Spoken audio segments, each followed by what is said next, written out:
Hi, Jeffrey Hester with S4 Real Estate, and today I'm joined by Ryan from Coconut Pest and Pool. How you doing, Ryan? Doing great. Thanks Ryan, for having me. Thank you so much. Yeah. Ryan's been my pool guy since we've owned this house for the last 4.5 years. Yeah, about that, yeah. So I appreciate you sitting down with me today. Why don't we start by telling folks kind of how you got started in this whole business? Yeah, so I actually got started as a pool guy in college, and I was going to school to be a nurse. I ended up graduating with a nursing degree and worked a few years as a nurse, but I decided it wasn't for me. Sometimes you figure out a little bit later what your personality fits best with. Yeah. So I went back to what I already knew, which was pools, and transitioned into that. I came from a world where I grew up in the Midwest. We didn't have a pool. I moved out here. I knew that I needed somebody that I trusted to take care of my pool. But if somebody's currently taking care of the pool and they're getting a little overwhelmed, why might they choose to work with you? Yeah, that's a great question too. So I see a lot of times when homeowners want to do it themselves, and the thing is when you do it yourself, you never do it as good. You can't be a professional or an expert at everything. Yeah. You have to pick what you want to be an expert at and do that. And yeah, it might cost you a little bit extra money to have something else taken care of, like the mini split installation or the pool, but it's going to be taken care of at a way higher quality than what your average do-it-yourselfer can do. That would be my advice. If you're a person that has a little bit of time on their hands and doesn't mind doing the research that goes into it, and kind of likes the do-it-yourself type stuff, you can probably swing it, and you'll probably do an okay job, but you're still not going to be as good as a guy that does it every single day, all day long for the last 5, 10, 15 years of their life. They're just going to be able to do it higher quality, quicker. It's just going to have a better outcome. I know for me too, one of the things was I didn't want to have to house all of the chemicals and worry about buying those and making sure that I kept up with all that stuff. Right. Like, again, I'd rather put my pool in the trusted hands of a professional. For sure.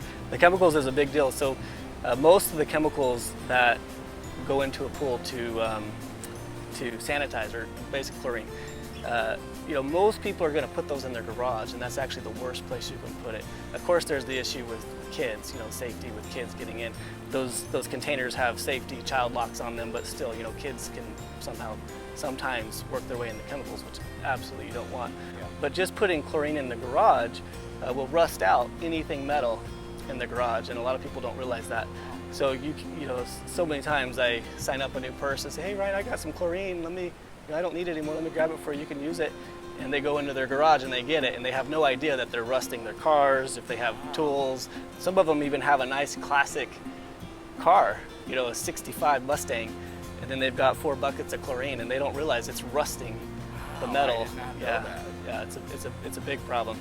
Of course. So Ryan, when I'm dealing with somebody that's purchasing a home with a pool, what are some of the things that they should be looking out for when they're buying a house with a pool? Yeah, so that's a fantastic question, and it's probably the most important thing that you could do as a realtor is helping them understand how important this process is, because your job is to get them the best deal possible. And I can't tell you how many times I've had people call me after they bought a house, not before, but after they bought a house, and they said, hey Ryan, we just got a house and we want to have you do our pool service for us. Come over and take a look. And I go over and I look at the equipment, and there's just thousands of dollars that need to be done to make that pool go up to standard. Just deferred maintenance or just stuff that just doesn't work, and the homeowner was just kind of putting up with it. The time to take care of that is before they sign that dotted line. Right. And if they get a home inspection, the home inspector is probably going to look at the pool equipment along with everything in the house, but they're not trained in pools and pool equipment. And if they just get another inspection done by somebody who does pools all day, every day, they can go in the backyard and they can spot so many problems and then write up a report, and then you can take that to the seller and say, hey, these things need to be addressed, and then that's their time to negotiate the best price. But once they purchase that house, it's theirs, they own it. If they have to put a new pump in right away, they're the one that's going to get the bill. Absolutely. If there's rust from rebar in the shell, that's a very expensive bill. And if they don't know ahead of time, they're going to be the one to resurface the pool. and it's very expensive. What can homeowners do in between services to make things go a little bit more smoothly and kind of help out their pool in addition to what the service you provide? So the best thing they can do is just by emptying the baskets when there's a windstorm. You know, with the monsoon storms that we have here, sometimes the pool will just get trashed and those baskets will get full if there's trees in the backyard. And if those baskets get full, and let's say we were there servicing on Wednesday and the monsoon happens on Thursday, we're not coming back till next Wednesday. And a lot can happen in those 6 days. And so if they just know how to empty their baskets, they can prevent a lot of problems just by emptying those baskets in between services. And then the other thing I can think of too is just checking the cleaner to make sure that it's working. Sometimes it'll pick up too much leaf debris at once and it'll kind of get stuck. And all you got to do, it takes 2 seconds to just go out there and get those leaves out, and then the vacuum's working, and then it'll clean the pool all week long when that pump's running.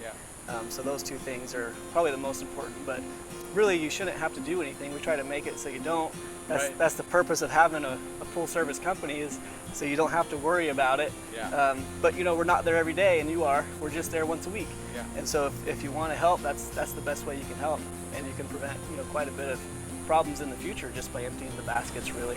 And I know one of the things I really appreciate about your service is that if I need to get a hold of you, if I need to call or text you and I've got a question, something's not working, you're always really quick to respond and kind of walk me through like some of the things that I can do to figure out how to fix what's going on. And if I can't fix it, you're out there to help me out. So I appreciate that. Absolutely. So it's definitely a customer service based industry, and you're doing an awesome job. It is. Thanks a lot. I appreciate it. I appreciate that. So Ryan, thanks so much for sitting with me today, and I'll link his information below if you're interested in getting in touch with Ryan from Coconut Pest and Pool. Yeah, thanks a lot. Thanks, Ryan.